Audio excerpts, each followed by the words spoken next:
योगास ब्रह्मरस आवडी हरिनामाचा खिचडी काला प्रेमे मोहिला साधणी तुका म्हणे गोड लागे तुका म्हणे गोड लागे तो मागे रसना हरिनामाचा खिचडी काला प्रेमे मोहिला साधणी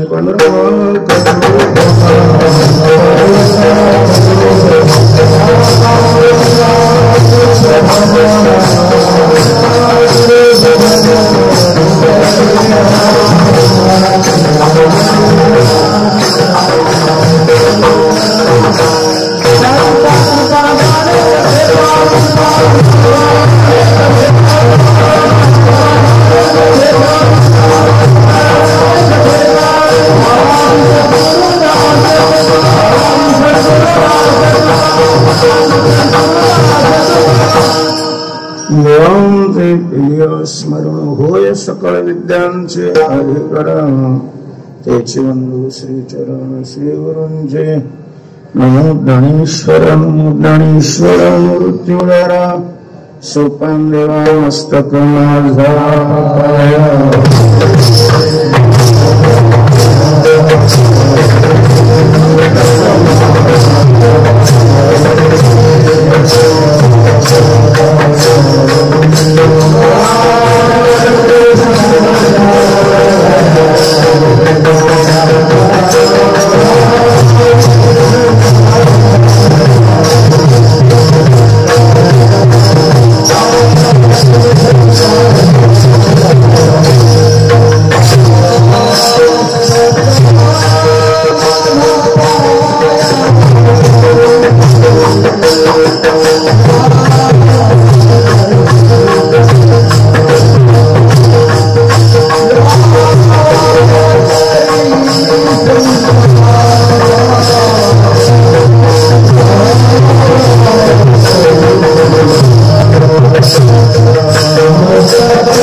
श्री हरिनामाचा खिचडी काला प्रेमे मोहिला साधणी श्रीमंत श्री जगद्गुरु तुकोबाराय या अभंगातून काल्याविषयीची आवड व्यक्त करतात.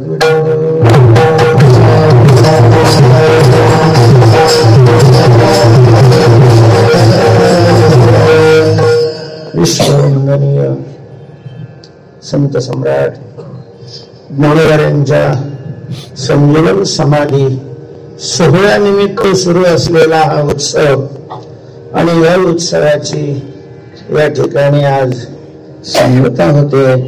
तसं पूर्ण आळंदीमध्येही या उत्सवाची आज सांगता ज्ञानेश्वरांनी लावला. 725 वर्षापूर्वी ज्ञानेश्वरांचा हा समाधी सोहळा झाला नाही का. प्रत्यक्ष पांडुरंगाने हा सोहळा जगातले सगळे ऋषी मुनी संत साधक वारकरी भाविक जन यांना निमंत्रित करून त्यांच्या साक्षीनं साजरा केला. त्याही सोहळ्याची सांगता ही अमावस्येच्या दिवशी अशा प्रकारची झालेली आहे.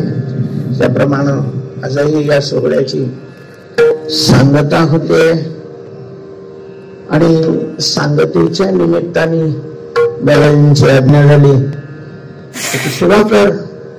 त्याप्रमाणे आपण सेवा करत आहोत. चिंतना करता घेतलेला तुकोबारांचा अभंग आहे आणि काल्याविषयीची मीमांसा करणारा हा अभंग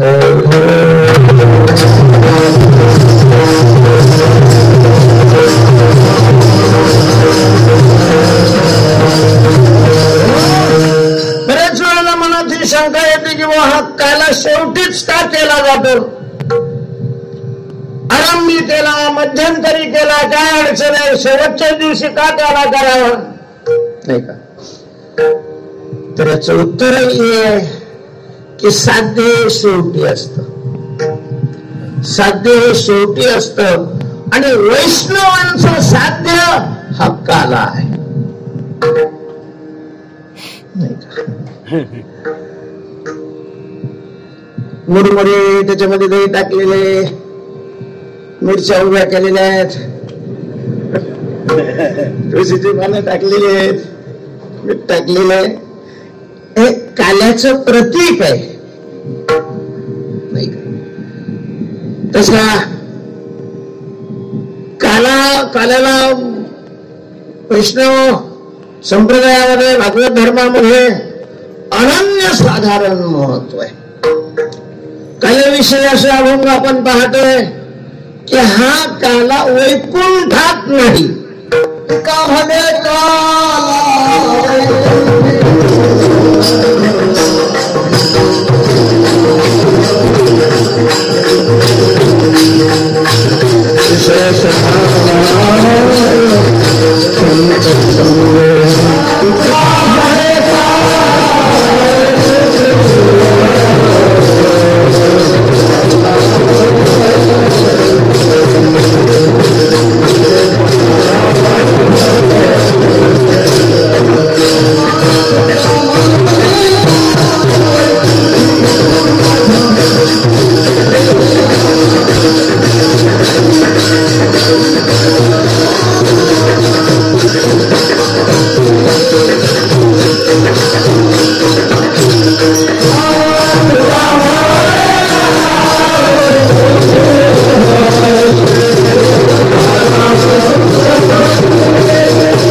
वैकुंठित ऐसे नाही कवळ काही काल्याचे.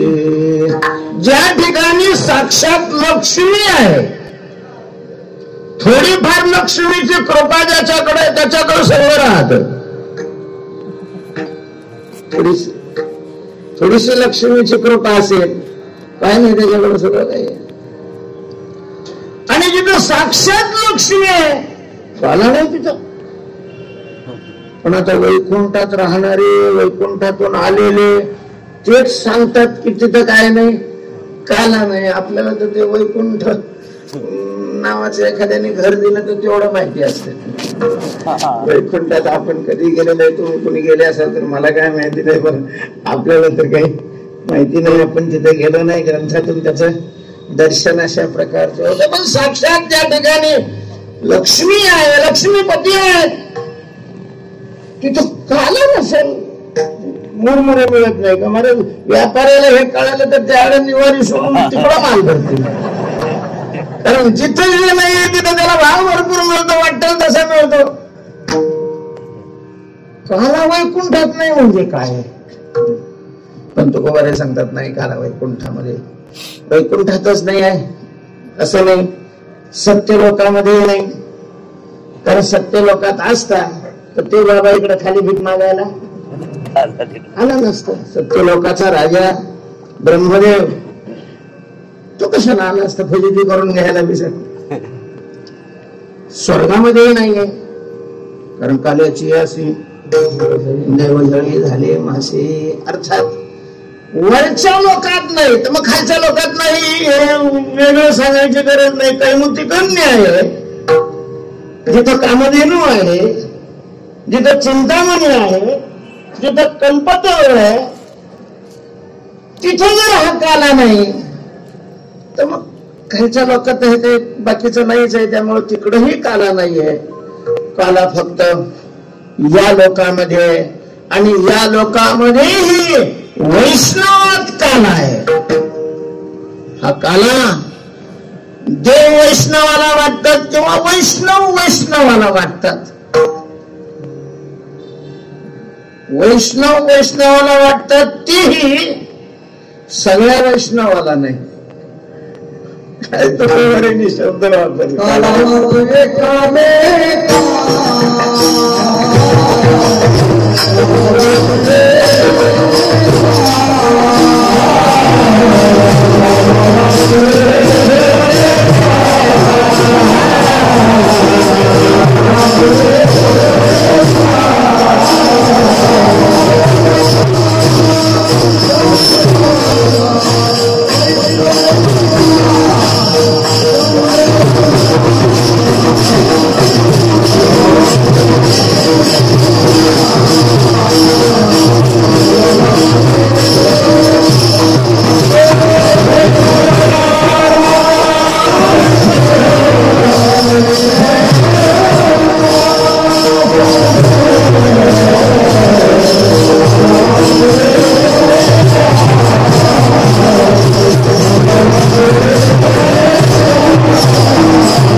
वैष्णवानिका संभ्रमे संभ्रमे समारंभपूर्वक.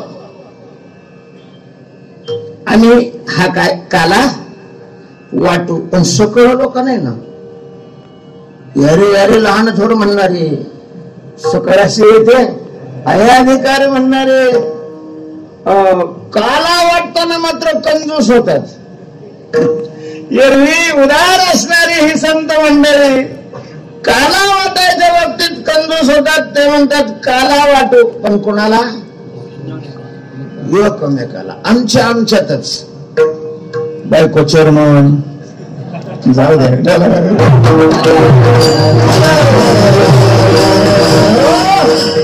बाप खासदार, पोरगे आमदार, सगळी पद आपल्या. तसाच काही हा प्रकार आहे. तुकोबारे म्हणतात आम्ही काला एकामेकाला वाटू. एकामेकाला म्हणजे कोणाला होतो? तुकोबार आहे वैष्णव निका. निका वैष्णव जो आहे, निका वैष्णव, शुद्ध वैष्णव, निर्साय वैष्णव, अनन्य अशा प्रकारचा असणारा वैष्णव, अर्थात डुप्लिकेट वैष्णवाला तर नाहीच, पण संकरित वैष्णवाला सुद्धा नाही.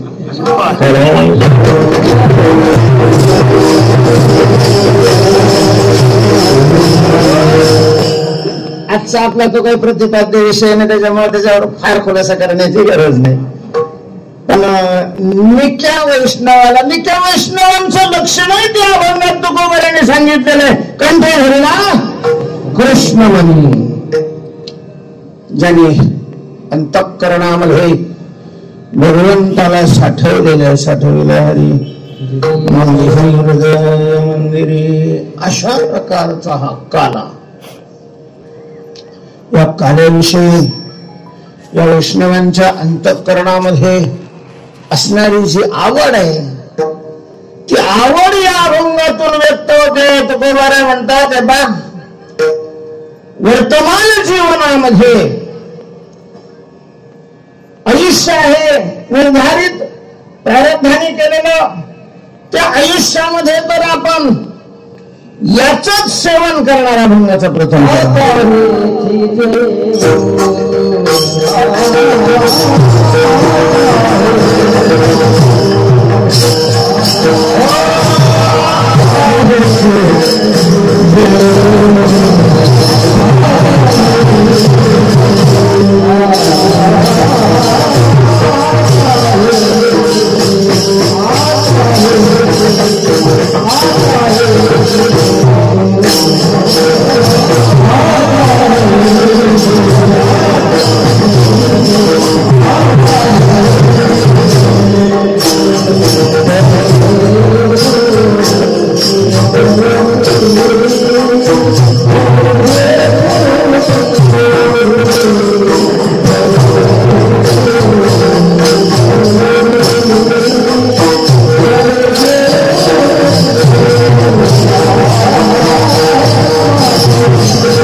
तुकोबारे म्हणतात आता आता सांप्रत जीवनामध्ये, चालू आयुष्यामध्ये आणि याचंच सेवन करू, याचं सेवन करू नाही, हे जेवू नाही. चकार लागलाय. बहुतेक तुकोबारांच्या सांगण्यामध्ये बहुतेक ठिकाणी चकारच असतो. हेची दान देगा देवा,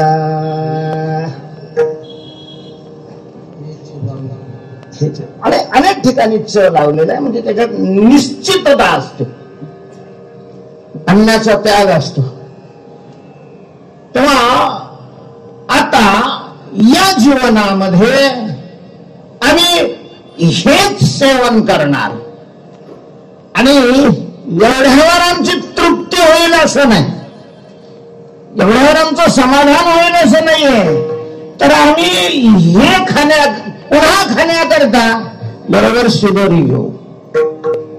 आता ह्याची जेव सगळी शिदोरी घेऊ नाही. आता हेच पण सगळं सर्वनामातच आहे. म्हणजे मोघम मोघम अशा हेच जेव म्हणजे काय जेव, हेच जेव तर तेच का जेव. ज्या ते हे चकार लावून दुसऱ्याची व्यावृत्ती करतायत, तर व्यावृत्त होणारे दुसरे कोण आहेत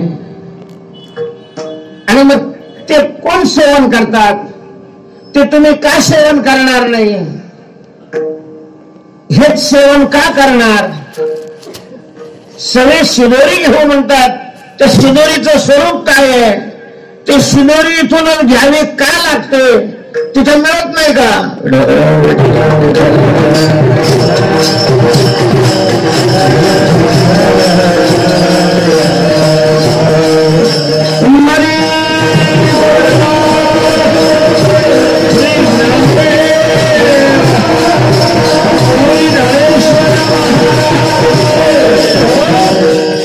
तेव्हा तुकोबारे तुम्ही हेची अशा प्रकारचा चकार लावलेला आहे. सेवन करण्याचा जो आहार आहे त्याच्याकरता, भोज्य अशा प्रकारचा जो पदार्थ आहे त्याच्याकरता तुम्ही चकार लावलेला आहे. तेव्हा व्यावृत्ती कोणाची केलेली आहे.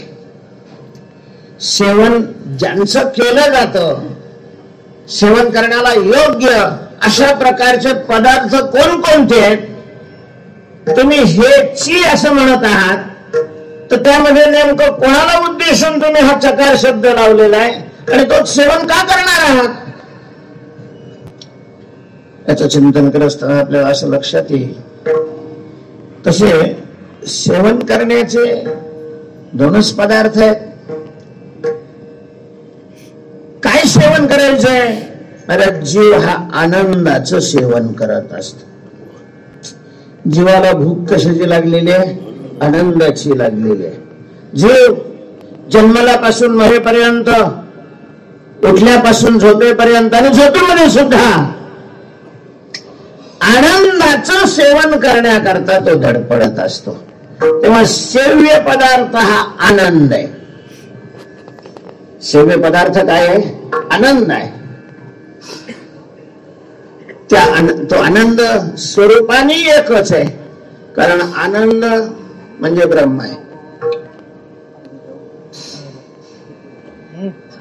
आनंद ब्रह्म आहे. ब्रह्म आणि आनंद हे पर्याय अशा प्रकारचे शब्द आहेत. आनंदो ब्रह्म वेदानात सुखरूप ऐसा कोण सांगा आनंद अद्वय नित्य निरामय जे कानिय ध्येय योगियांचे. आनंद स्वरूप ब्रह्म आहे आणि ब्रह्म सगळ्यात सजाती विजातीय भेद रहित आहे. त्यामुळे ब्रह्मात भेद नाही म्हणजेच आनंदात भेद नाही. आनंदाला एकत्व संख्या सुद्धा चालत नाही. तिथं एक म्हटलेलं आहे, पण तो एक संख्या विशिष्ट नाहीये, स्वरूप विशिष्ट आहे. नचा केवलत्वम नवा केवलत्वम अशा प्रकारचं शास्त्रामध्ये त्याचं वर्णन करत असताना म्हटलेलं आहे. जर प्रकारच नाही तर 3 प्रकार, बरोबर आहे. आनंदाच्या स्वरूपात प्रकार नाही. बऱ्याच वेळेला वस्तू स्वरूपाने एक असते, पण उपाधीमुळे त्याच्यामध्ये कितीकही प्रकार पडतात. उपाधीनं त्याच्यामध्ये आकाश एक आहे का अनेक आहे? आकाश एकच आहे, आकाश एकच आहे. पण हा 5 किलोचा 5 लिटरचा हंडा आहे, हा 2 लिटरचा आहे, हा 1 लिटरचा आहे, हा अर्धा लिटरचा आहे, अशा प्रकारचं जे बोललं जातं ते, तर त्याचं कारण असं आहे की त्या बाटलीमध्ये जेवढा अवकाश आहे तेवढं त्याला अर्धा लिटरच्या काही बाटल्या आहेत, अर्धा लिटर पाण्याचं म्हणलं मी. दुसऱ्या आपल्याला काय माहिती बाटल्या कशा असतात, किती लिटरच्या असतात. काही 1 लिटरच्या बाटल्या आहेत, काही 2 लिटरच्या बाटल्या आहेत, काही 5-5 लिटरच्या, 10 लिटरच्या, 20 लिटरच्या पर्यंत मोठा बाटला असतो.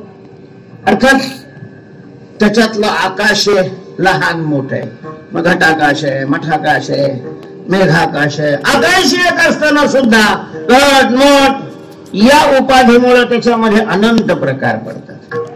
जेवढ्या उपाध्या तेवढ्या प्रकार पडले जातात. तसं अनन्य स्वरूपाने एक आहे, पण ज्या ज्या उपाधीच्या माध्यमातून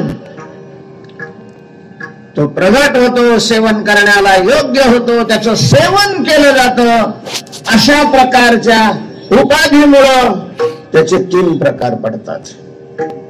विषयानंद, मोक्षानंद किंवा स्वरूपानंद आणि भक्ती सुखानंद, प्रेम सुखानंद, प्रेम सुख, स्वरूप सुख आणि विषय सुख, असे सुखाचे आनंदाचे हे 3 प्रकार आहेत. सेवन सुख करायचे, सगळे सेवन कशाचं करत असतात? सुखाचं. अशा प्रकारचं जीव सुखाचं सेवन करत असतो. त्यामध्ये तुकोबाराय आता हेच जीव म्हणतात, याचंच आम्ही सेवन करू. पण ते विषयानंदाचं सेवन करू म्हणतात का? स्वरूपानंदाचं सेवन करू म्हणतात का प्रेमानंदाचं सेवन करू म्हणतात? काला म्हणजे काय? काल्याचं वास्तव स्वरूप काय आहे? भक्तिशास्त्रामध्ये वारकरी सांप्रदायिक जे संत आहेत त्या संतांच्या वाङ्मयामध्ये हा काला शब्द आलेला आहे. तेव्हा त्या काला शब्दाचं वाच्य काय आहे?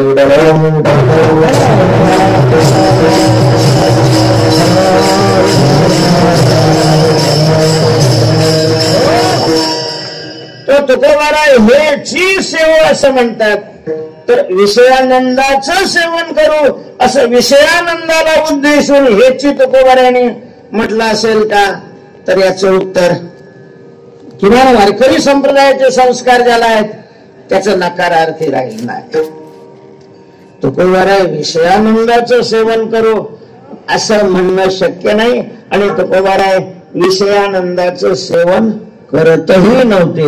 विषय सेवन करणं वेगळं आणि विषयानंदाचं सेवन करणं वेगळं.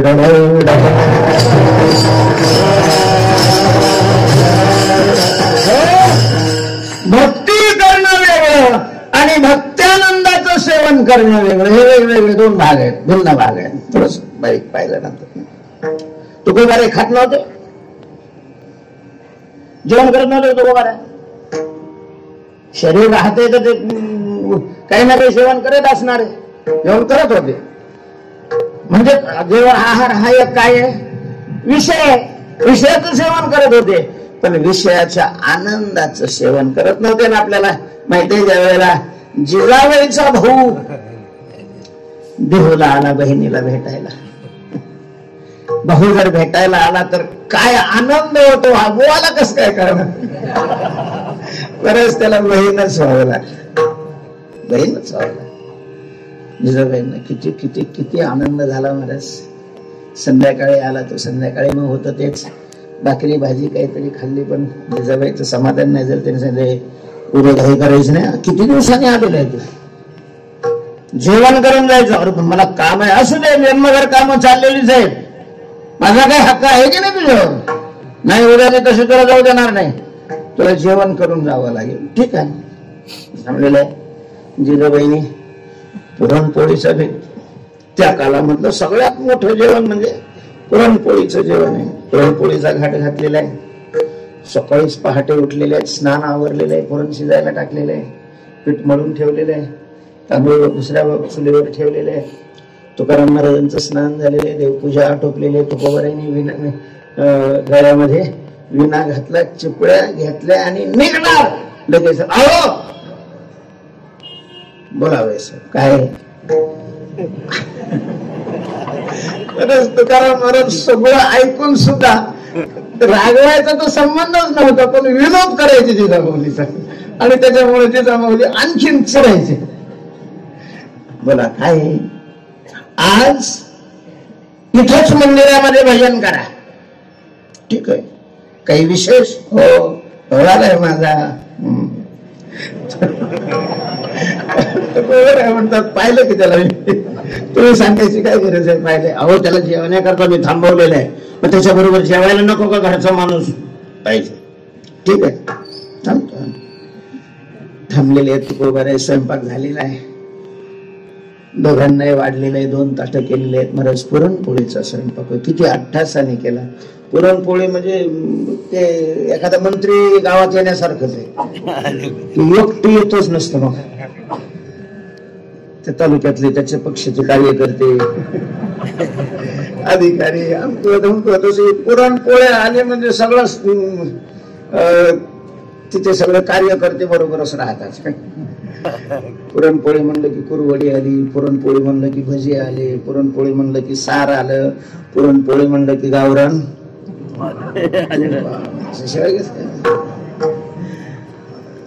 तशाही परिस्थितीमध्ये हा सगळा अट्टहास जिजामाऊलीने केलेला. वाढलेला इच्छा होती की माझ्या भावानी सगळ्या पोळ्या खाव्या. आजचे दिवस हे नाही उपाशी राहिले तरी चालेल, मी यांना संध्याकाळी खाऊ आली, सगळ्या पोळ्या कोणी खाव्या, भावाने खावे. तिची अपेक्षा आहे दोघांना. ताटं वाढली नाहीत. झालं पुंडलिक वर्धे झालेलं आहे. भगवंताला ते ताट अर्पण केलेले तुकोबारांनी आता भावाने पाहिलेलं आहे. पाहुण्याने पाणी फिरवलं, त्यांनी पाणी फिरवलं. बरीच माणसं पाणी का फिरवावं हे माहित नसलं तरी शेजाऱ्याने फिरवलं म्हणून फिरवतात. काही असं फिरवतात तर काही असं फिरवतात, त्याच्या लक्षात नाही.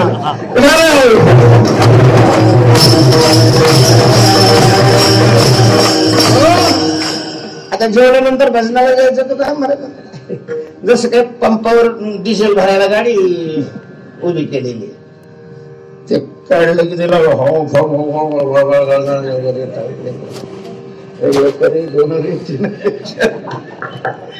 आता तिचा भाऊ बिचारा संसारिक माणूस. संसारिक माणसं पोटा करता खातच नाहीत. जे जिभे करता खातात ते संसारी. धंदा कोणता करत असतील काही प्रश्न नाही. जिभे करता जेवण करतात ते संसारिक आहे. शरीराला आवश्यक आहे लागतं म्हणून नाही, जिभेला जसं जिभेला पाहिजे मग शरीराचं काय का होत नाही. तो बिचारा त्याच प्रकारचा. आणि काय झालं होत असं कधी कधी राहती माझी न घडे. काही काही मीठ टाकायचं जिजामाऊली विसरलं. सुगरण होते जिजामाऊली. उत्तम स्वयंपाक करता येत होता, पण ते विसरलो. कसं झालं काय झालं काय माहिती, विसरलोच. मला बऱ्याच वेळेला असं होतं, अट्टास करून गाड्या घेऊन कीर्तनाला जाऊन फेटाच घरी राहतो.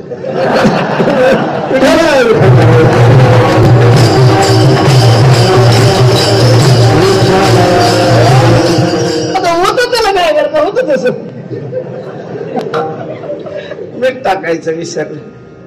त्याने भात पहिल्यांदा खातात म्हणून ते सार भातावर टाकलं आणि तोंडात टाकलं. भातात मीठ नाही, सारात मीठ नाही, काय अरे राम राम राम राम. त्याने इकडं तिकडं पाहिलं, ती कुरवडी मोडली. महाराज त्या कुरवड्या करत असताना चिक्कात सुद्धा मीठ टाकलेलं नाही. त्याच्यात मीठ नाही. भजत तोडून खाल्ला, भज्यात मीठ नाही, कशातच मीठ नसल्यामुळे याला पोळीला हातच लावा वाटून गेला. तुकाराम महाराजांच्या तोपर्यंत 2 पोळ्या संपल्या.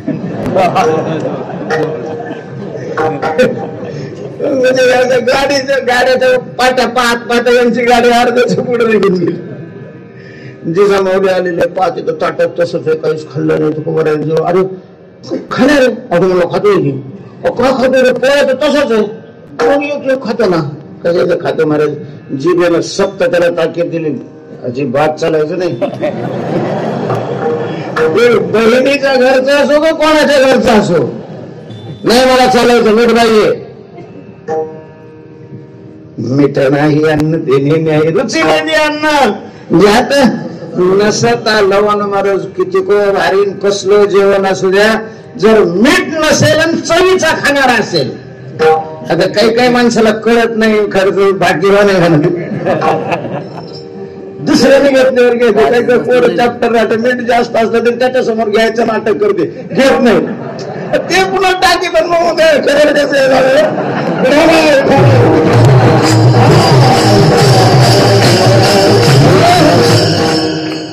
तुकोबारायांचं जेवण झालेलं आहे. याला काही जेवण आहे, जिजाबाईचा जीव असा खालवर खालवर खालवर. महाराज हे सगळं गोळा करण्यामध्ये केवढा त्रास झाला होता. भाऊ खावं म्हणून ते केलं, भाऊ काही जेवला नाही. तरी उठला तो, जीव तगमग व्हायला लागलेला आहे. स्वतः जेवायला बसलेल्या जिजामाऊली घास घातला की लक्षात आलं, घास तोंडात घातल्याबरोबर लक्षात आलं भाऊ काय जेवला नाही. तसंच करकट हाताने उठल्या, ओ इकडे या. तुकाराम महाराजाला वाटलं पूर्णाची पोळी निघते आता. तुकाराम महाराज आलेले आहेत. काय झालं, काय झालं, माझा भाऊ जेवला नाही. आता भाऊ जेवला नाही तर मग तू मला कशाला बोलावलंस, त्याला जेवण अजून जेव घाल ना. आता कसं काय जेवण दोनदा दोनदा. अरे पण मग तू मला कसं करता बोलावलं, तू जेवला नाही. अहो तसं नाही, मग स्वयंपाकात मीठ नव्हतं. स्वयंपाक मी नाही केला, स्वयंपाक तुम्ही केला. उपाशी तुमचा भाऊ राहिला, मध्ये माझी चटणी काय लागली. तुमचं सांगायचं काम नव्हतं का. घरचा माणूस पाहुण्याबरोबर बसवतात तर एवढ्या करतात बसवत असतात की पाहुणे मर्यादेनं मागणार नाही. आता निर्लज्ज असते तर मागितलं, पण पूर्वी मर्यादा होत्या म्हणून तुम्ही सांगायचं तुमचं काम होतं. मग तुकाराम महाराज म्हणतात स्वयंपाकात मीठ असतं हे आज मला कळलं. म्हणजे जेवण करत नव्हते तुकोबारा असं नाही, पण जेवणाचा आनंद नव्हते घेत. आणि कीर्तन करत नाही असं नाही, पण कीर्तनाचा आनंद कीर्तनानंतर असतो.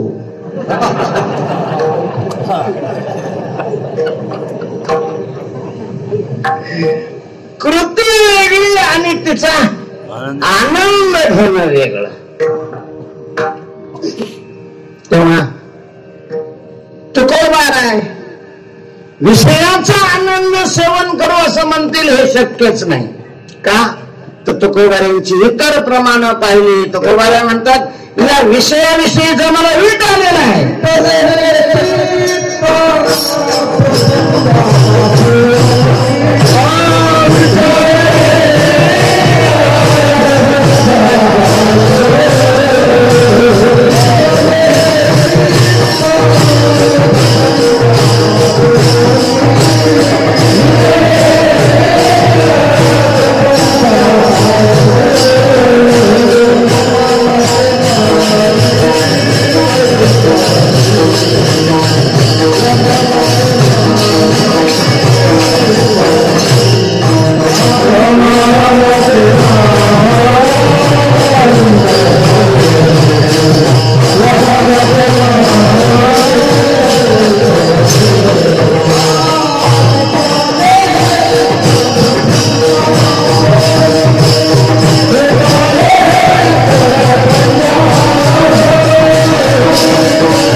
प्रपंचापासून हे चित्त विठले. प्रपंच म्हणजे विषयानंदच.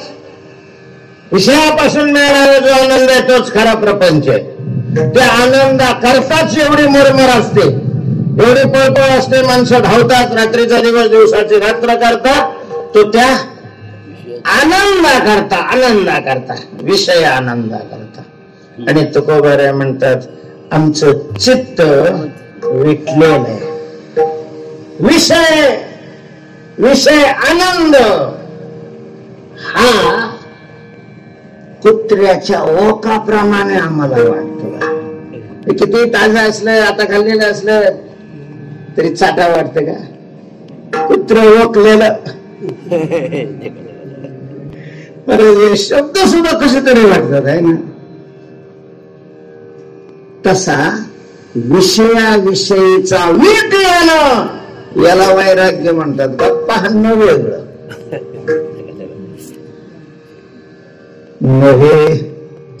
वैराग्य सुपारी मज बोलता विष खावे ग्रासोग्रासी धन्य तोची एक सोशी. तुका म्हणे करोनी दावी. वैराग्य भगवंताच्या कृपेनं या वैराग्याचा अंतःकरणात उदय होतो. म्हणजे देवाने सगळ्यावर कृपा करावी. माऊलीनी वारकरी संप्रदायात जेवढी मंडळी आहे सगळ्यावर कृपा करावी. सगळ्याच्या अंतःकरणामध्ये हे वैराग्य जागं व्हावं. किमान कीर्तनकाराच्या अंतःकरणात तरी, कारण समाज त्यांच्यावर अवलंबून आहे.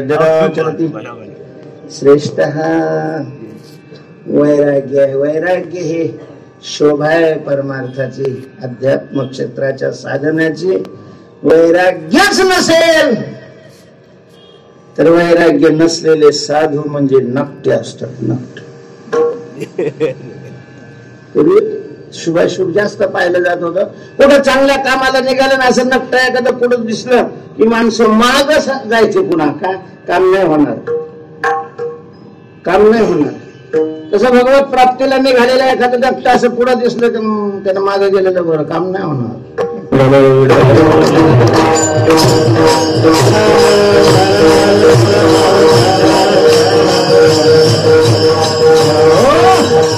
वैराग्य जिवंत वैराग्य. महाराज मूर्तिमंत वैराग्य. विवेका संहित वैराग्याचे बळ तुकोबारायांच्या ठिकाणी असल्यामुळं तुकोबाराय विषय सुखा करता आता हेच जेवू असं म्हणतील अशा प्रकारचं म्हणणं सुद्धा दोषकारक आहे. संबंधच नव्हता विषयाचा. विषयाला सुखाला आता हेच जीव म्हणणं शक्य नाही. मग स्वरूप सुखाला मोक्षानंद ज्याला म्हणतात त्याच्याकरता असं म्हणतील का? तर त्याच्याकरता ही म्हणणं शक्य नाही. त्याची दोन कारण आहेत. पहिलं कारण आहे की तुकोबारायांना जर मोक्ष सुखाविषयीची आवड असती तर मोक्षाचा त्यांनी धिक्कार केला नसता, निषेध केला नसता. अनेक अभंग असे की त्या अभंगात तुकोबाराय मोक्षाचाच काय करतात,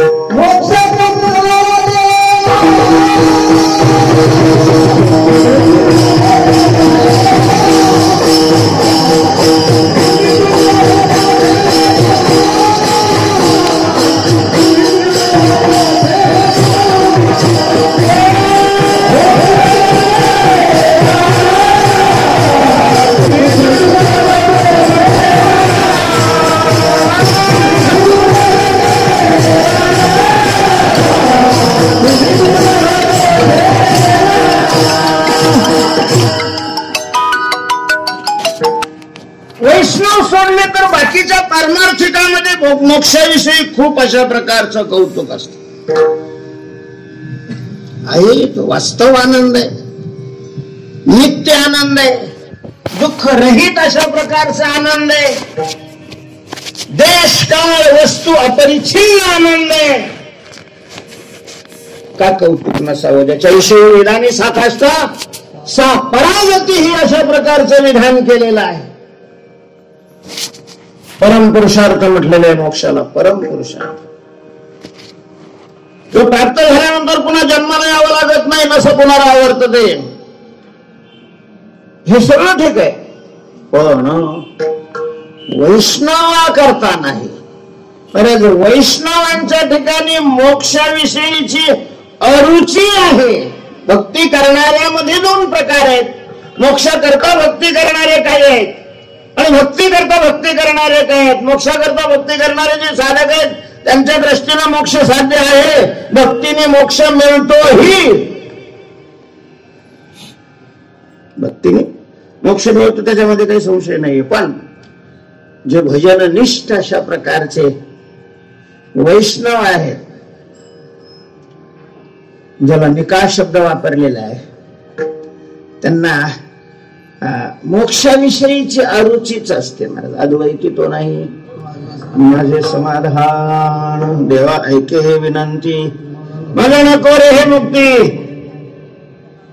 न करावे मुक्त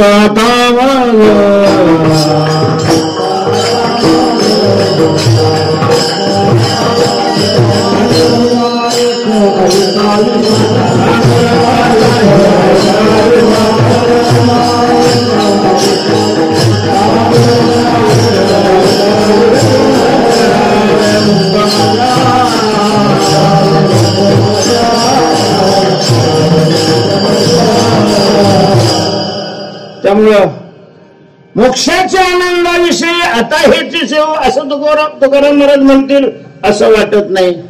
परिशेष न्यायाने आनंदाचा जो तिसरा अशा प्रकारचा विभाग आहे, ज्याला भक्ती प्रेम सुख म्हणतात किंवा ज्याला काला म्हटलेलं आहे. काला काला या शब्दाचा अर्थ लायक आहे नाही, ते प्रतीक आहे. काला म्हणजे आनंद आहे आणि तो आनंद ही मोक्षापेक्षा सरस असणारा आनंद आहे. म्हणजे गुरुदेव रामकृष्ण वेलशीकर या तीन आनंदाविषयी दृष्टांत द्यायचे. चहा आहे, निरस दूध आहे आणि बासुंदी आहे. चहामध्ये दूध असतं कारण दुधाशिवाय चहा होत नाही. दुधाशिवाय केला तर मग त्याला चहा नाही म्हणत, त्याला विशेषण लागतं कोरा.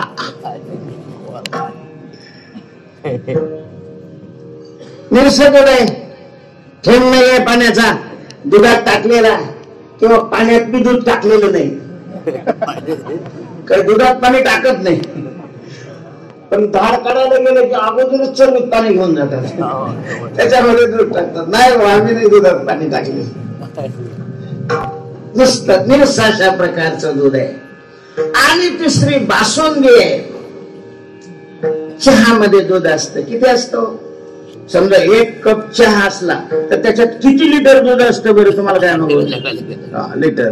1 कपात लिटर दूध कसं काय? एका लिटर मध्ये कितीतरी कप, 20 कप बसतात जवळजवळ. आता कप लहान मोठे तो भाग वेगळा. 1 कप भर चहा असेल तर त्याच्यामध्ये एवढं दूध असतं, तेही पाण्यादार. म्हणजे जे दूध टाकलेलं असतं त्याच्यातही दूध 25% आणि 75% पाणी असतं. म्हणजे तशा प्रकारचं दूध त्या चहामध्ये टाकलेलं असतं. त्याच्यामुळे काही अंश, एखादा अंश दुधाचा त्या कपभर पाण्यामध्ये असतो. निरस दुधाचा काही प्रश्न नाही. पण बासुंदीमध्ये निरस दूध आठवलेलं असतं. पाणी टाकलेल्या दुधाची बासुंदीच होणार नाही, खीर. बासुंदीला निरस लागतं. त्यातली त्यात म्हशीचं असेल तर मग लवकर बासुंदी तयार होते. किमान पेक्षा गावरान गाईचं तरी असावं. जर्सीच्या दुधाची बी बासुंदी लवकर नाही. अशी बासुंदी दूध आठवलेलं आहे. त्याच्यामध्ये विलायची टाकलेली आहे, केशर टाकलेलं आहे, बदाम, काजू हे टाकलेले आहेत. आणि असे सुंदर त्याचा सुगंधच असा आहे की इथं बासुंदी तयार होत असले तर विमान उभे राहतात वरती. असे 3 आहे. विशेष सुख म्हणजे चहातले दूध आहे. स्वरूप सुख अर्थात मोक्ष सुख म्हणजे निरस दूध आहे. आणि भक्ती प्रेम सुख म्हणजे बासुंदी आहे.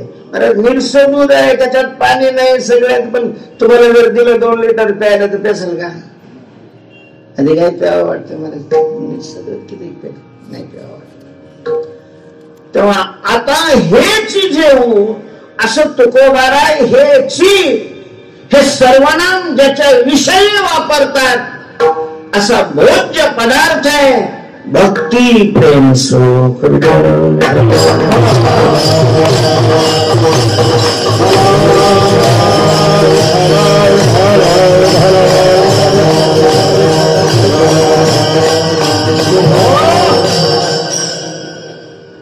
बस याच्याशिवाय आम्ही दुसरं काहीही सेवन करणार नाही.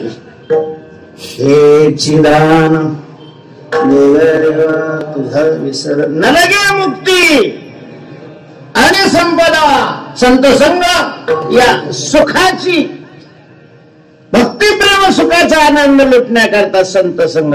कारण हे सुख वैष्णवाच्या संगतीमध्ये प्रगट होत आणि वाढत. सुख या नित्य दुनावे तुझी नामे वैष्णवा संगती सुख वाटे देवा आता हेची देऊ. पुन्हा प्रश्न विचारला, म्हटले महाराज हेची जीव म्हणता का बरं? विषय आनंदित सेवन करायचं आहे ना.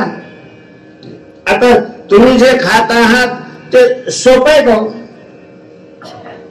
तुकोबाराने एका ठिकाणी म्हटलेलं आहे भक्ती प्रेम सुख नेणारे अनेका.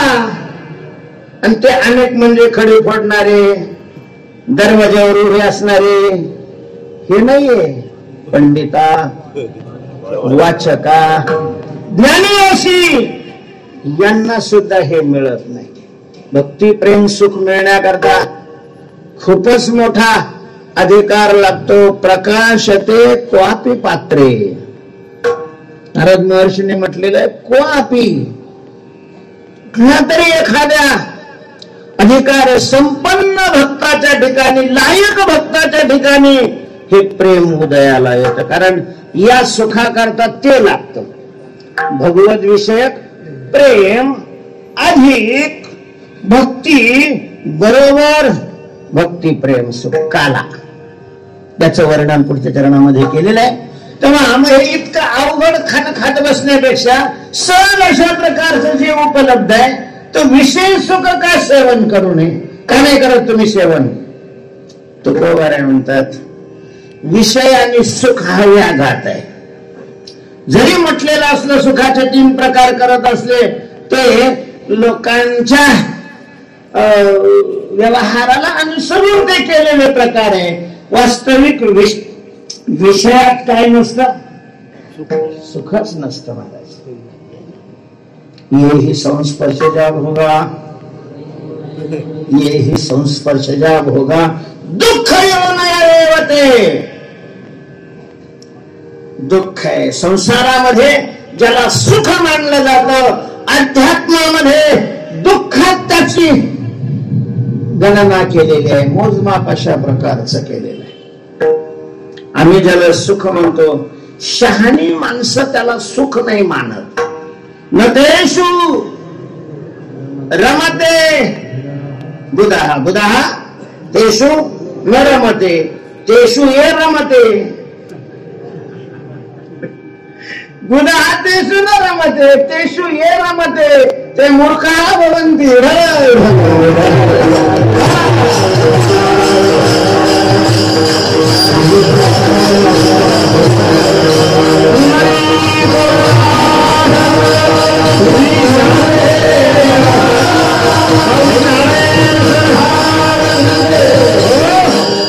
अरे काय कीजे न सेविता न सरे. मला वाटतं बस झालं या विषयी, कारण आपल्या घड्याळ बरंच पुढे गेलेले काल्याचे कीर्तन आहे. विषयात सुखच नाही तर सेवन काय करायचं ते? बरं मोक्षात आहे ना सुख, मोक्षात सेवन नाही. विषयात सेवन आहे, सुख नाही. मोक्षात सुख आहे, सेवन नाही. मोक्षामध्ये सुख आहे, सुखच आहे, पण सेवन नाही. सेवन होण्याकरता त्रिपुटी लागते. सेवन करणारा अर्थात भोगता पाहिजे, सेवन करण्याचा विषय भोग्य पाहिजे, त्यावेळेला भोग घडेल. मोक्षामध्ये भोगता वेगळा नाही आणि भोग्यही वेगळं नाही. भोगता आणि भोग्य एक रूप होऊन जातात. तू राणी मी राणी, पण कोणाने कोणी सेवन करायचं, कोणाचं सेवन करायचं, त्या ठिकाणी सेवन नाही. म्हणून हेची जेव हे मोक्षाविषयी अशा प्रकारचं जुळत नाही. बस जुळत ते भक्ती प्रेमाविषयी. तर गोवारे म्हणतात आता या वर्तमान जीवनामध्ये हेची भक्ती सुखाचा आनंद जेऊ सेवन करू आणि पुढच्या जन्मामध्ये हे सुख भोगण्याकरता शिदोरी बरोबर घेऊ. आता पुढच्या जन्मात सेवन करण्याकरता शिदोरी कोणती बरोबर घेणार आहात बरोबर आहे तुम्ही? तर असे बरं, याने जर शिदोरी बरोबर नाही ठेवली तर मग ते त्या सुखाला मुकणार.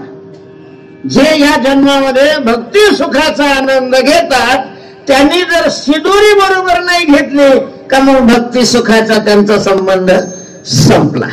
कारण मोक्षाची सगळी सामुग्री त्यांची तयार असते, सगळीच सामुग्री तयार असते.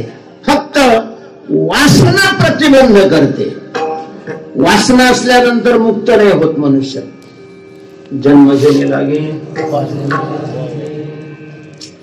वासनेच्या संगे. जन्माची दोन कारण, एक तर कर्म शिल्लक असेल तर कर्माचा भोग भोगण्याकरता जन्म घ्यावा लागतो, किंवा वासना शिल्लक असेल तर मग त्या वासनेची पूर्ती करण्याकरता जन्म घ्यावा लागतो. वैष्णवांचं कर्म शिल्लक राहिलेलं नसतं, कारण भगवंताच्या नामचिंतनाने संचितच नाही तर क्रियमान आणि प्रारब्धही संपलेलं असत. प्रारब्ध क्रिया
कर्म नसतं त्यांचं शिल्लक राहिलेलं.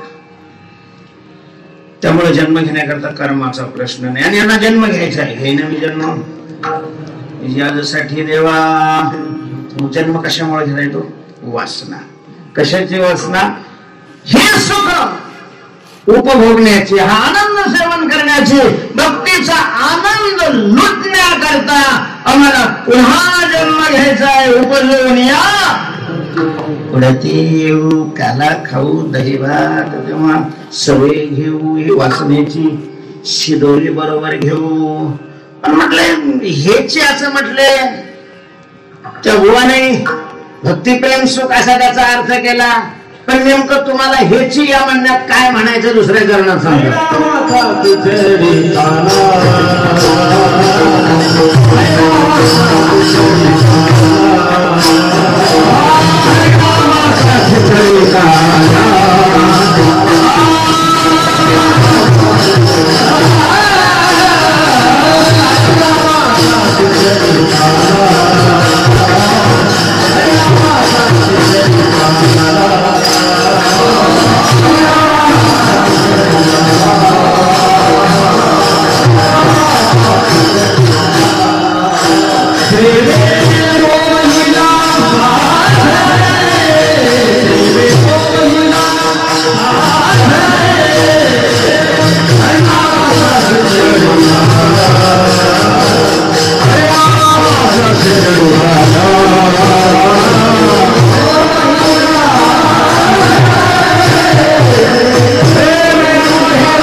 काल्याचं स्वरूप तुकोबाराय या चरणामध्ये सांगतात. आपल्यामध्ये थोडीशी आहे पद्धत किंवा जीव ब्रह्माचा ऐक्य हा काला, पण काल्याविषयीचे जे प्रमाण आहे ते लागू नाही पडत महाराज. उपजून या कृती येऊ ह्याच्यात त्याच्यात कसं काय शक्य आहे? मुक्ती हा काला मानला, जीव ब्रह्माची एकता हा काला मानला, तर हे मी जन्म किंवा उपजून या प्रती येऊ हे प्रमाण तिथं जुळत नाही. तो काला असेल, पण वैष्णवांचा काल मी पहिल्यांदा सांगितलं, वैष्णवाला मोक्षाविषयीची फार रुची नसते. जीव ब्रह्माची एकता तर त्या खरं म्हणजे जीव ब्रह्म एकच आहे. वैष्णवांच्या दृष्टीने तो फारसा पुरुषार्थच नाहीये. अप्राप्ताचीच प्राप्ती, अप्राप्त म्हणून दुःख भोगणारा करता ते ठीक आहे. म्हणून गुलाबराव महाराज महावैष्णव त्यांनी पंचम पुरुषार्थ मांडलेला. आपले काही प्रमाण आहेत.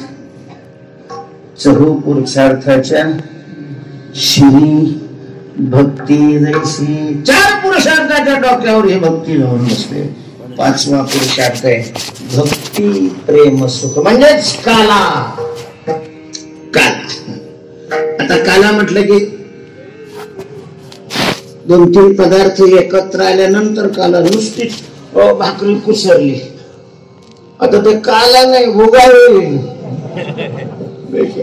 त्याला काला होण्याकरता त्याच्यात दूध पाहिजे मनावर आणि भाजी काहीतरी पाहिजे, कमीत कमी 2 पदार्थ एकत्र आले पाहिजे तर काला. हरिनामाची खिचडी, हरिनामाची खिचडी कशी तर त्याचं कारण आहे. भक्तीमध्ये भगवंताचं नाम प्रधान आहे यात काही संशय नाहीये, पण नामाबरोबर गुणकथन, नामाबरोबर स्वरूप कथन, नामाबरोबर लीला कथन, हे लीला कथनाचा एक भाग, त्याच्यात स्वरूप कथनाचा एक भाग, त्याच्यामध्ये गुण कथनाचा एक भाग आणि नाम चिंतनाचा एक भाग. ही झाली खिचडी. ही काय झाली? खिचडी अशा प्रकारची झाली. आणि एवढ्यावरही काला होत नाही. हरिनामाचा खिचडी प्रेमे मोहिला साधने, प्रेमरूपी साधनाने तो मोहिलेला आहे. अर्थात भगवत विषयक प्रेमाचं तूप त्याच्यात टाकलेलं आहे. खिचडीला तुपाशिवाय मजा नाही येत महाराज.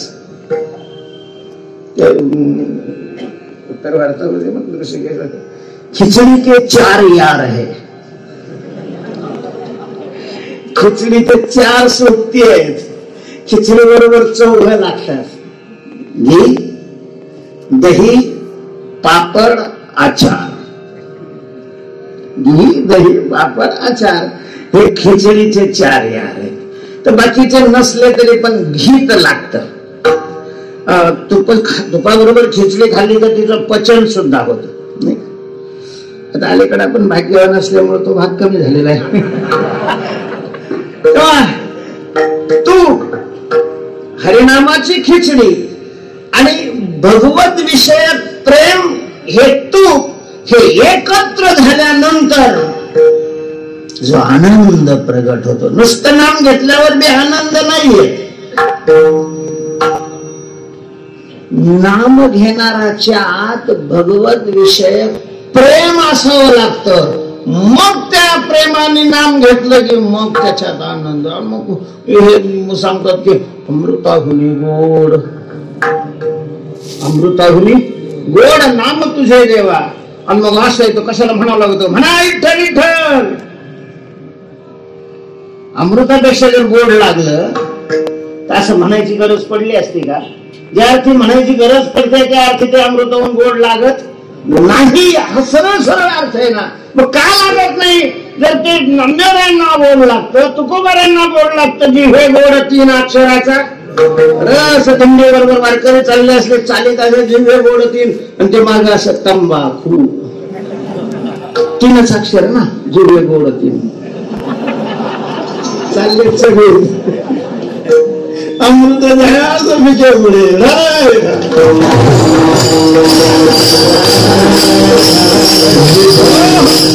त्याचं कारण आहे भगवत विषयक प्रेमाचा अंतःकरणात उदय झालेला आहे.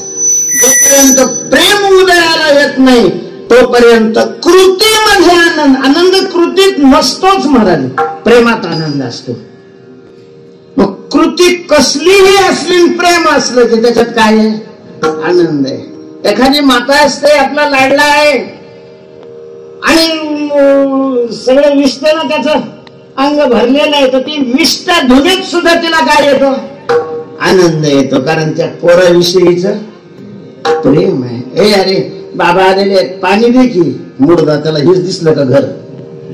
म्हणजे एखाद्याला साधूला पाणी देण्यात सुद्धा त्याला इकडं पोराचं ढुंगण धुण्यात आनंद येतो, चाटायचा आनंद येतो त्याला. का? प्रेम, आनंद प्रेमामध्ये. तेव्हा प्रेमे मोहिला साधने हरिनामाचा खिचडी काला. आणि मग हा आनंद तुकोबाराय म्हणतात प्रेम असल्यामुळं. मग तू असा गाटा नाही. तुम्ही पहा ना, खसत चहाविषयीची आवड असणारी माणसं असं उचलला, चहाचा तांब्या लावला, तोंडाला प्याला, असं कधी होतं का? नाही महाराज. फार चहा पितात असं बी नाही, पण असं बारीक पाहायचं त्याच्याकडं. त्याचा चेहरा कसं फुललेला असतो महाराज, नुसतं पाहिलं कीच धन्यवाद. ती जी बशी असते ना, ती बशी अशी अशी करतो का? आता गुरुचं पूजन करण्याकरता ज्ञानोबा म्हणतात हृदय हे आपुले चौफाळून ये, हे 5 फळून या. त्या बशीला अशी 5 बोट लावलेले असतात. तुम्ही बारीक त्याच्याकडे पहा. ते कप राष्ट्रपात म्हणजे काय 10-20 लिटर थोडं चहा राहतो, किती एवढं राहतो, पटदिशी ओतून गेलं काय नाही, असं एकच कप टाकणार. आणि गरम नसला तरी 2-4 कप पाहणार. एक चवी म्हणतात. कशा करता मी एवढं सांगितलं तर इथं चरणामध्ये तुकोबार यांचे आहे. आणि हा जो आनंद आहे, हा रस आहे, हा जो सेवन करणार तो कसा?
चवी ना कधी गुणानुवादाचा घास घेऊ,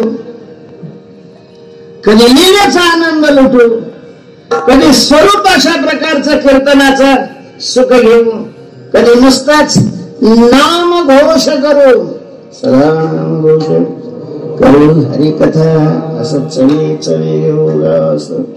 आणि मग हा रस आहे तुकोबारीने त्याच्याकरता विशेषण वापरलेलं आहे, ब्रह्मरस. भक्तीचा जो रस म्हणजे आनंद, तर हा आनंद कसा आहे?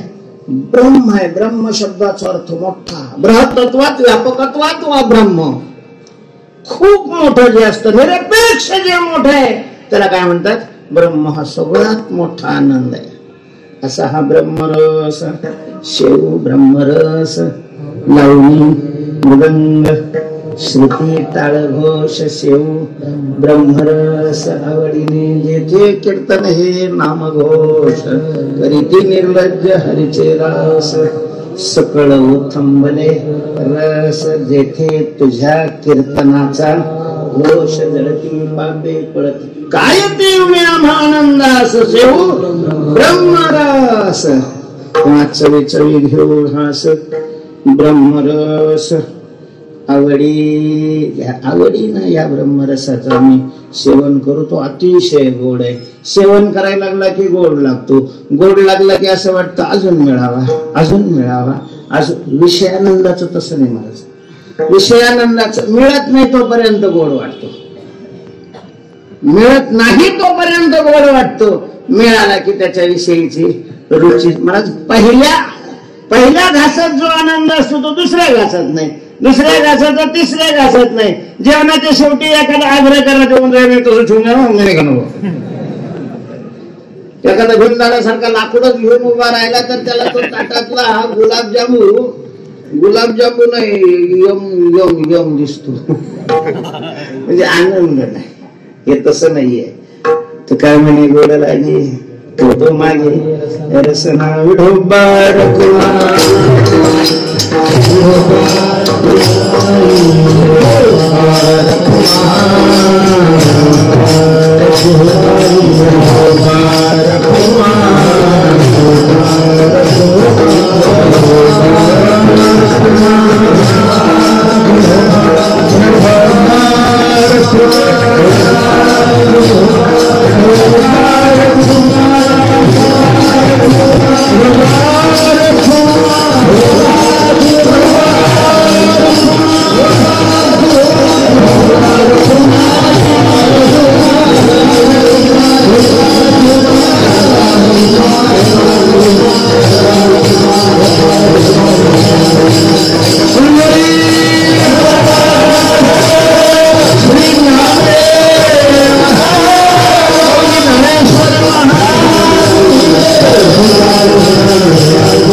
चिंतन झालेलं आहे. आता भगवंताचं चरित्र कालामध्ये भगवंताने गोकुळामध्ये जे चरित्र ज्या लीला केल्या आपल्या वेळेमध्ये त्या लीलेचं दर्शन करायचं. एखादी लीला आपण पाहू. तुम्ही सांगा गोकुळातली बघायची का वृंदावनातली पहिली पद्धती सांगा. एकच लीला होईल, जास्त वेळच नाही आला.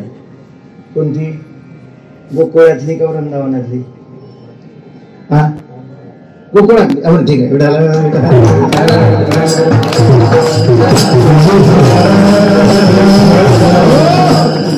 गोकुळामध्ये ज्या अनेक लीला केल्या त्यामध्ये महत्वाची महाराज यांनी चोरीची लीला केली. त्याला चोरी म्हटलं काय, त्याला कमी होतं कशा कारण त्यांनी चोरी केली काय माहिती, पण केली. चोरी सुरुवात केली. काय झालं, काही माणसाचं महाराज नैसर्गिक व्यक्तिमत्व असं असतं की त्याला पाहिलं की समोरचा त्याच्याकडे काय होऊन जातो, आकर्षित होऊन जातो. याला पाहून गोकुळातले सगळे गोपाळ, त्याच्या समवयस्क असणारे, त्याच्यापेक्षा थोडे मोठे असणारे, त्याच्यापेक्षा लहान असणारे, सगळेच्या सगळे त्याच्याकडे आकर्षित झाले. उठलं की पोरं निघाले, शाळेत नाही. कृष्णाबरोबर खेळायचं म्हणून सगळे पोरं एकत्र आलेले आहेत. भगवान गोपाळाबरोबर खेळण्याकरताच गोकुळात आले होते. त्यांना ज्याच्याबरोबर कुस्ती करायची होती तो तर पहिलवान तिथंच होता, जिथे हे प्रगट झाले होते तिथं. पण अजून टाइम होता, त्याची चिठ्ठी आलेली नव्हती. लोक म्हणतात आमची चिठ्ठी कशी काय हरवली नाही, फिरवली नाही, काही नाही, अजून तिचा नंबर आलेला नाही, तोपर्यंत हरवती कशात. सगळे गोपाळ आलेले आहेत. भगवंतांनी सगळ्याकडे पाहिलेलं आहे. बरोबर. खेळायचं तुम्हाला? हो म्हटले खेळायचं. काय हो खेळायचं. तुम्हाला माहितीये खेळण्याचा आनंद कधी असतो? खेळल्यावर खेळण्याचा आनंद नसतो. मग खेळणारा हा मोकळा असावा लागतो, तृप्त असावा लागतो. जर त्याच्या पोटात आग पडलेली असेल, पोटात आग पडलेली असेल किंवा डोक्यावर वजन असेल, बोज असेल, तर मग खेळण्यात आनंद.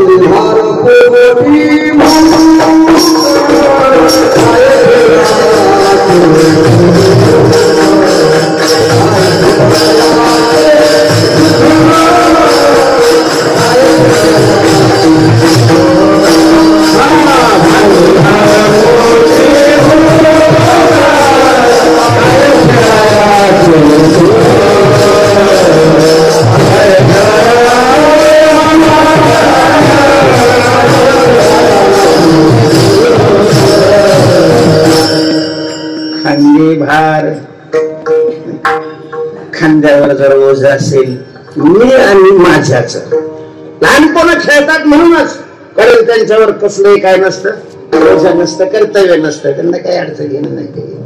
पेट्रोल 100 काय झालं ना अजून 200 काय झालं नाही.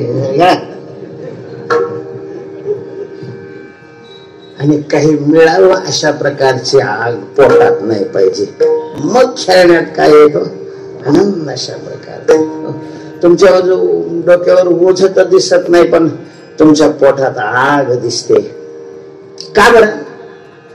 फोडली गोळी, गोळी फोडल्यासारखं थोबाड तुमचं काय दिसतंय? काय कमी आहे? भाडं येतंय 50,000 महिन्याला, वर्ग कमवून आणतोय, पेन्शन चालू आहे, तरी थोबाड सुकलेलं काय? पोरांनी इकडे तिकडे पाहिलं, मग पेंड्याकडे पाहिलं. पेंड्या जरा चावरा होता बोलायला. त्यांनी सांगितलं की बा आमच्यातर्फे तू बोल.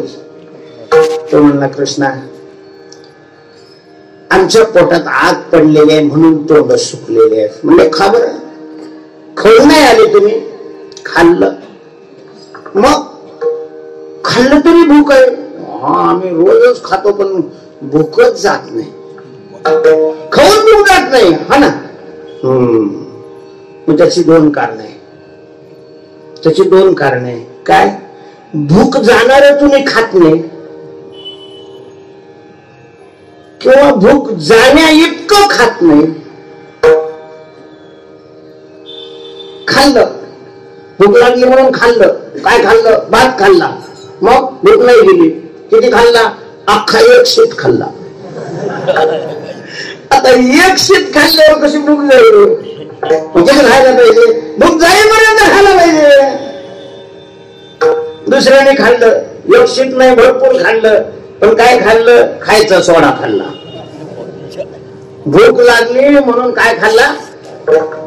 कारण बाई घरी नव्हती, भूक लागली. इकडे तिकडे पाहिलं, त्याला एका डब्यावर दिसलं खा सोडा. त्याला म्हटलं, लोक म्हणतात तुझी बायको हुशार आहे. खरंच आहे. आपण नसताना नवऱ्याला भूक लागली तर अडचण येऊ नये म्हणून तिनं लिहून ठेवलेलं खा सोडा. आता असा थोड्या त्याचा अर्थ होता, खाण्याचा सोडा असा त्याचा अर्थ होता. मला जवळ जवळ भर घेतलं. तसा कोरडा खावाडा नाही तर पाणी टाकून खाल्ला. भूक गेली असेल का? गेली कशाची? खाता नसतानाच गडबड सुरू झाली. जे होत नव्हतं ते निघून गेलं. जाऊ दे.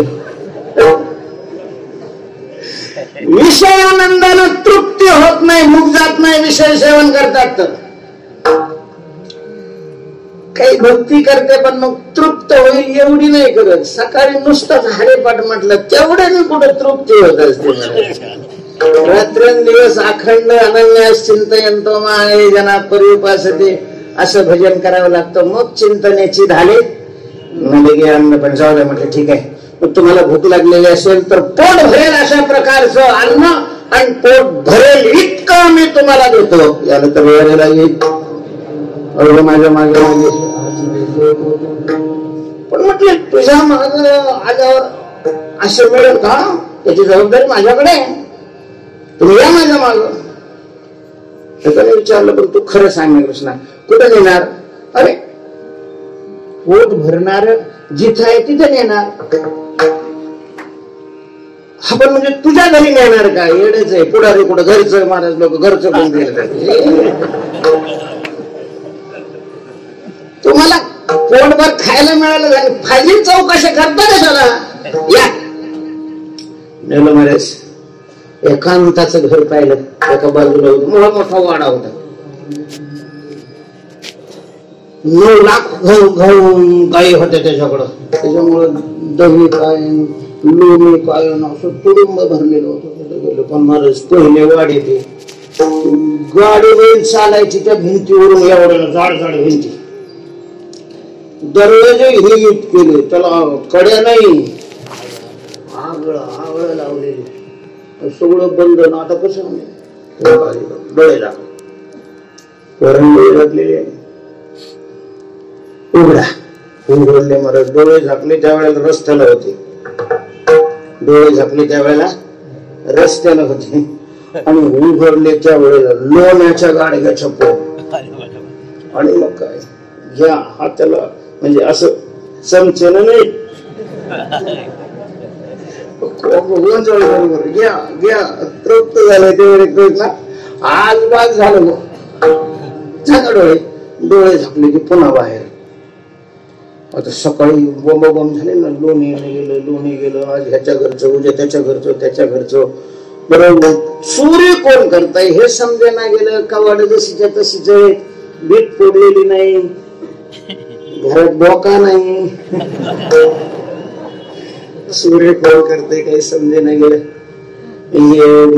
यमुनाबाईनं द्वारकाबाईला सांगितलं, द्वारकाबाईनं गोदावरीबाईला सांगितलं. ती म्हणे तुमच्याकडे बी तसंच झालं का, तुमच्याकडे बी तसंच झालं का. आणि मग माझी मीटिंग बसली. त्यांचं मंडळ होतं गोकुळ धाम महिला मंडळ.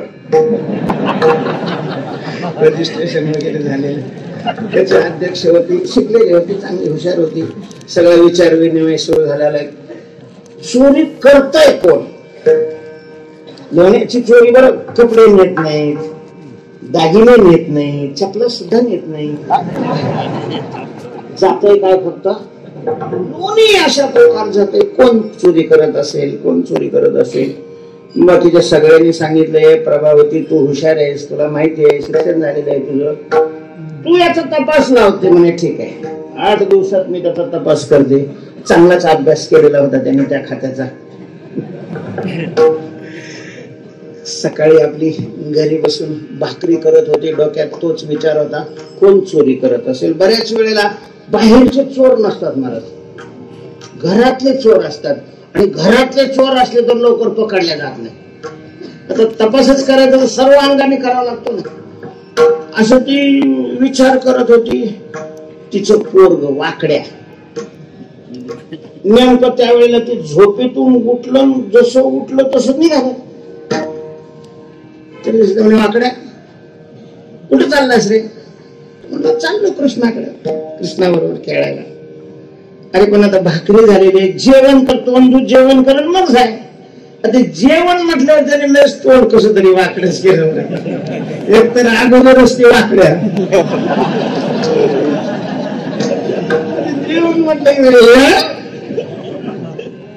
आश्चर्यच वाटलं. म्हणजे जेवण म्हटलं एवढं तोंड वाकडं करायचं काय करा तोंड कर. जेवण म्हटलं तू असं तुम्हाला काय करणार तू खायला? अरे ताजी भाकर आहे आणि रात्रीचं ताक आहे, ताक फळक पाणी आम्ही नाही खाणार. महाराज हुशार तर होतीस. तिचे चक्र उलटे फिरले. ताकाला हे फुळूक पाणी म्हणतोय.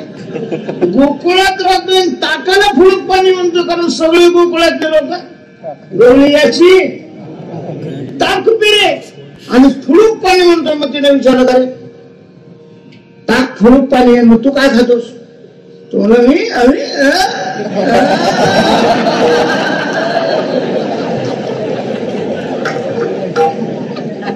सांग ना रे काय लोणी लोणी लोणी पोटभर. हा पोटभर.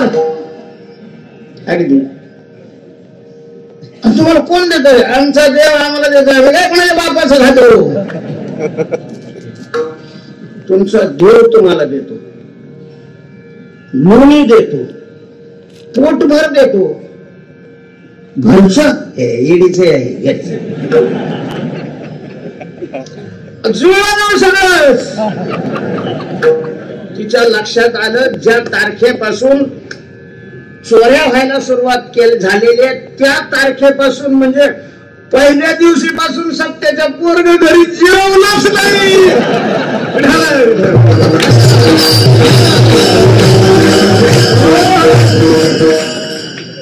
आणि मग महाराज तिनं ती काठवट बाजूला सारली, भाकरी खाली उतरली, त्याचा हात धरला. पकड्या जर तुमचा देव म्हणजे तो कृष्णच ना. खरं ओळखलं. आम्ही दुसऱ्याला देव मानित नाही, दुसऱ्याची सेवा. आमचा देव तोच, आम्ही त्यालाच देव मानतो. आमचा तो देव. तो घरचं खाऊ घालत नाही, मग कुठला खाऊ घालतो रे? मग आकड्याच्या लक्षात आलं की आपल्या बॉसनी सांगितलं होतं कोणी कोणाशी ह्याच्यातलं बाहेर कोणाला सांगायचं नाही.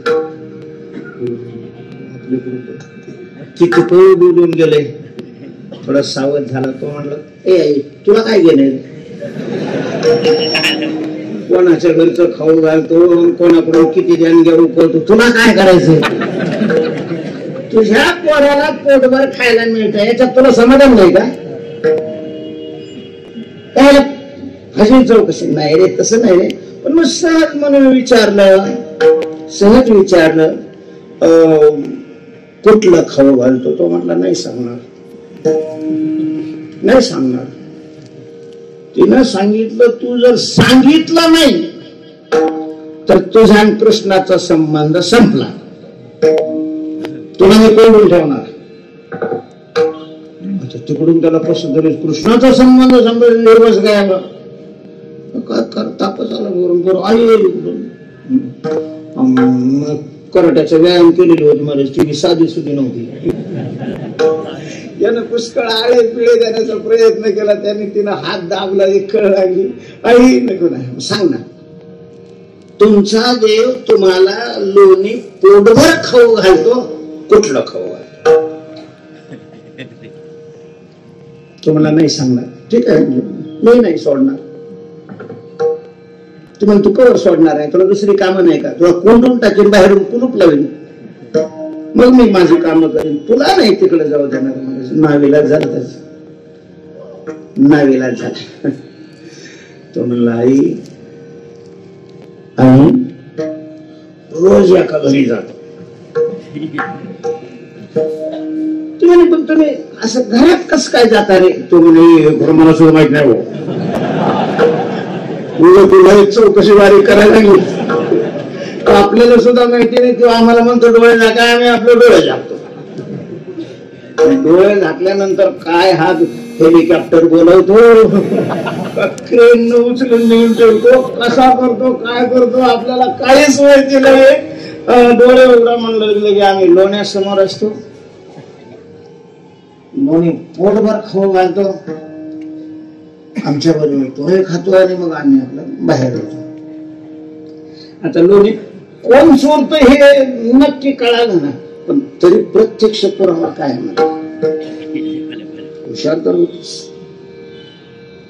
दुसऱ्या दिवशी मग महिला मंडळाची बैठक बोलावली. सगळ्या महिलांनी सांगितलं, बा चोरी कोण करताय याचा शोध लागलेला आहे, पण तरीही जोपर्यंत पुरावा आपल्या हातात येत नाही तोपर्यंत जाहीर करणं बरोबर नाही. पण अगदी लवकरच तुम्हाला ही गोड बातमी मी सांगत. अशी ते व्याख्यान करून बाहेर निघाले तर हा बाहेर उभाच होता. कृष्ण पाय लागून आम्ही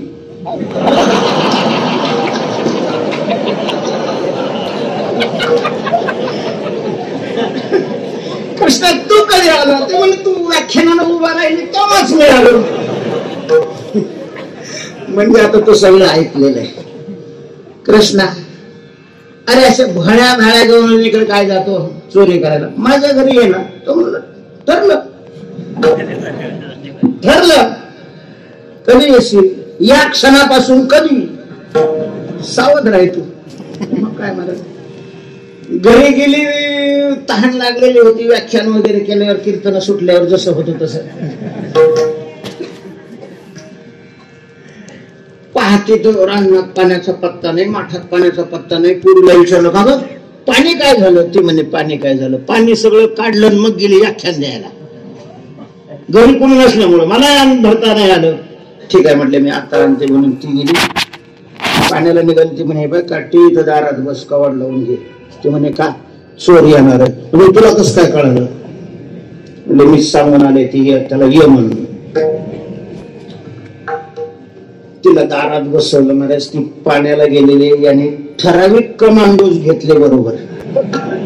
असं खोजर भरती नाही घेतली वारी सारखी. ठराविक चप्पल असणारी पोरं चला म्हणे.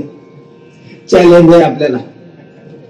बस तिला पुढे जाऊ दिलं की गेले.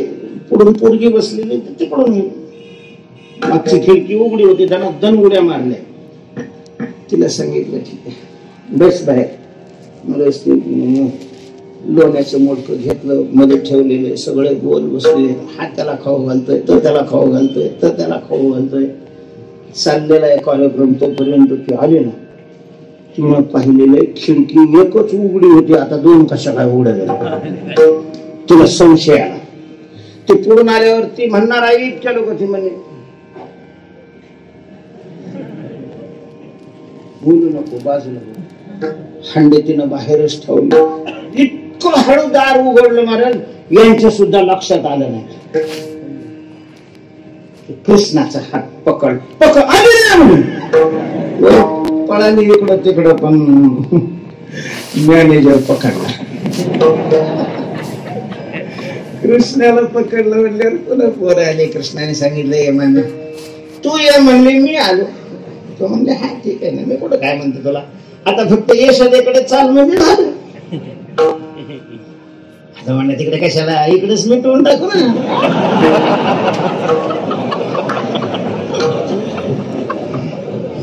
काय लागेल तर सांगू ना. ती म्हणजे यशोदा म्हणले चाल शहाणपण लय करू नकोस. खाल्लंय फुकट आतापर्यंत सगळ्या गावाचं, त्याचा सगळा निचरा काढणार आहे आता. चाल. बाकीचे पोरं म्हणतात हे जाऊ दे ना ग, हे जाऊ दे ना ग. तिचं पोरग त्याच्यात वाकडे होतच ना. ते आई दे सोडून काट्याहून पुढे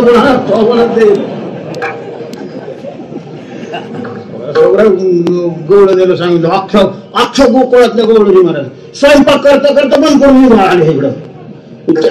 तिथं पत्रिका फित्रिका नाही, राजमान्य राजश्री सगळं गोवळ धरलं त्याच्या हाताला. त्या हातात त्याचं भांडण जाऊ दे ना गे, जाऊ दे ना, जाऊ दे ना. असं मधोमध चौकात आलेले तिकडे अशी पदर तोंडावर घ्यायची प्रथा आहे सगळ्यांच्या तोंडावर. यानं तेवढ्याच सांगितलंय प्रभावती तुझं काय लोणी खाल्लं असेल, माझ्याकडे काय लोण्याला कमी नाही, त्याच्यात डबल देईन, पण पगापासून माझा हात धरलेला आहे, हात वाळायला लागलेला आहे. हाताला जर काही झालं तर म्हणजे दुसरा दे ना. गेला म्हणे महाराज. दुसरा घेत असताना त्यांनी दुसऱ्याचा हात दिला. तेवढ्यात हात चलाखी केली, तिच्याच पोराचा हात तिच्या हातात. आणि पुन्हा मामी देणं सोडून, तिला संशय येऊ नये म्हणून बाकीचे पोरं हे देणं सोडून यशोदा मारेल ना त्याला, तुझं कृष्णावर प्रेम नाही का. आणि तू बघेल मी तर सांगतो की तो माझं भावान, तो माझं भावान, हे असा भावा काय झालं. यशोदेच्या दारात यशोदेला वाटलं काय भानगड आहे म्हणून ती बाहेर आली. गवळणी प्रभावतीच्या हातात, बघ ना माझ्या हातात कोण आहे, बघ ना माझ्या हातात कोण आहे. बरंच तोपर्यंत हा पुढं पळाला होता. ज्याला आई भूक लागलेली मला जेवायला वाढ. मग आईनं पोळी कुसरली, दूध म्हणलं इथं लय गरमत आहे, बाहेर बसतो ना दरवाजाच्या समोर तिथं खायला बसला. ही दरवाजात आलेले यशोदा बघ ना हातात कोण. आता यशोदा पाहते तिथंच पोरग तिच्या हातात. म्हणजे काय झालं म्हणे वाकडे, ए यशोदे अगं काय ऑपरेशन करायचं काय डोळ्याचं, नीट बघ ना. यशोदेने सांगितलं इथं कोणी माणसं नाही, तोच जरा तुझं घोंगट काढ आणि पाय कोण आहे ते. तिने महाराज ते तोंडावरच असं काढलं, समोर त्याची नजर गेली. हा तो मला मामी या जेवायला.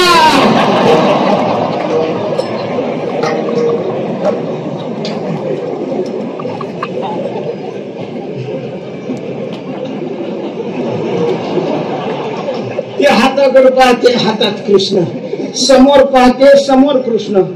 तिला समजेनच गेलं की कृष्ण समोर आहे का हातात आहे. पुन्हा इकडे पाहते, पुन्हा तिकडे पाहते, पुन्हा इकडे पाहते. बाकीच्याला वाटलं हिला काय लाखवा फेकवा झाला. हे सुद्धा म्हणते का गं प्रभावती काय झालं, काय नेमकं तू असे काय करायला लागले, का पोराला धरून आणलेलं. तर तिने त्या बायाकडे पाहिलं, महाराज सगळ्या बाया तिला कृष्ण दिसायला लागला. जिकडं पाहो तिकडं पाहे तिकडे बाप माये विठ्ठल आहे रखुमाई. चक्कर आली, खाली बसली महाराज. कोणी चपली तिच्या नाकाला लावली, कोणी कांदा फोडून लावला, कोणी मिरच्या थोड्याशा ओवाळून मी याच्यात टाकले, सावध केलेले. पुन्हा उठली, काय झालं ग म्हणे. मग तिने हाताकडे पाहिलं, ती वाकड्या. ती म्हणे वाकड्या तुम्ही आई तू माझ्या हातात कस काय आला. ते म्हणे घरूनच मला तू धरून आलीस आणि मला विचारते तू माझ्या हातात कस काय. दिला धपका दिला तो पाठीवर, काहीच तक्रार केली नाही, गेली बघून. आणि मग काय, यांनी इतका उन्माद सुरू केला त्या गोकुळामध्ये, गोपींना त्रास द्यायचा. शेवट गोपींना असह्य झालं, अख्ख्या गोकुळातल्या गवळणी एकत्र झाल्या.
गवळणीची गाणी ऐकली. यशोदेलाही वाईट वाटलेले. नंद बाबाच्या कानावर घातलं. नंदाने कृष्णाला बोलवून घेतलं. कृष्णा काय बाबा, आता तू मोठा झालेला आहेस, उद्यापासून आपल्या गाई अर्थात वासरं घ्यायची आणि चारायला वृंदावनामध्ये जायचं, देशा गावात राहायचं. ठीक आहे बाबा. सगळ्या पोरांना सांगितलेलं आहे. आता उद्यापासून उद्या जाईन मी राणा सगळे घेऊन गोधना गोपाळ त्या गाई घेऊन. भगवान वनामध्ये गोकुळाच्या आसपास अनेक वन होती. त्या वनात जायचं, गाई चारायच्या. गाई जोगून बसल्यानंतर गोपाळाबरोबर नाना प्रकारचे खेळ खेळायचे. आणि मग खेळ खेळून वेळ झाली की गोपाळाने तक्रार करायची.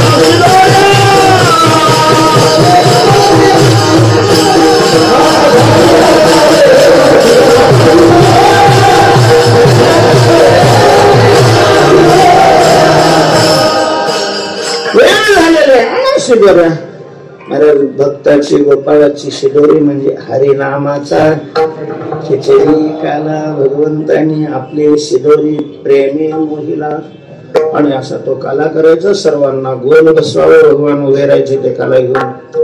शुकाचार्य त्या प्रसंगाचं वर्णन करतात. बिभ्रद्वेणून जठरपटयो शृंगवेत्रे जगत्से वामे पाणो मसरण कौलं तत्फलान्यंगुलिषु इष्टांमध्ये स्वपरिसुरदोहा स्वयंनर्मवे स्वर्गे लोके विषणभुजे यज्ञ हुक्वालके उन्नरी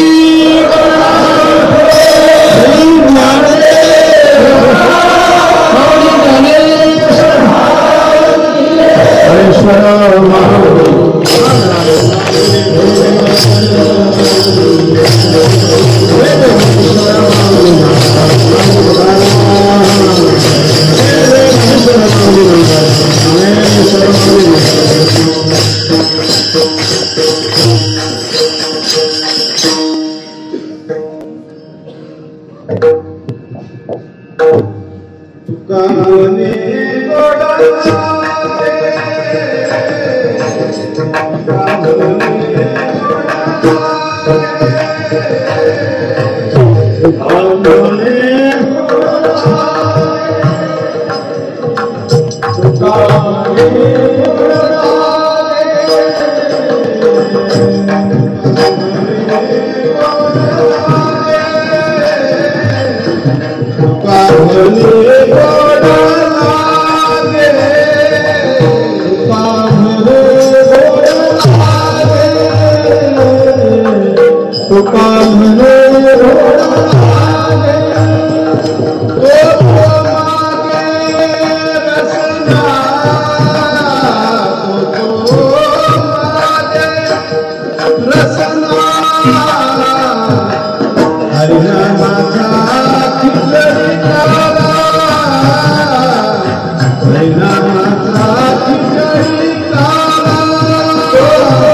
you.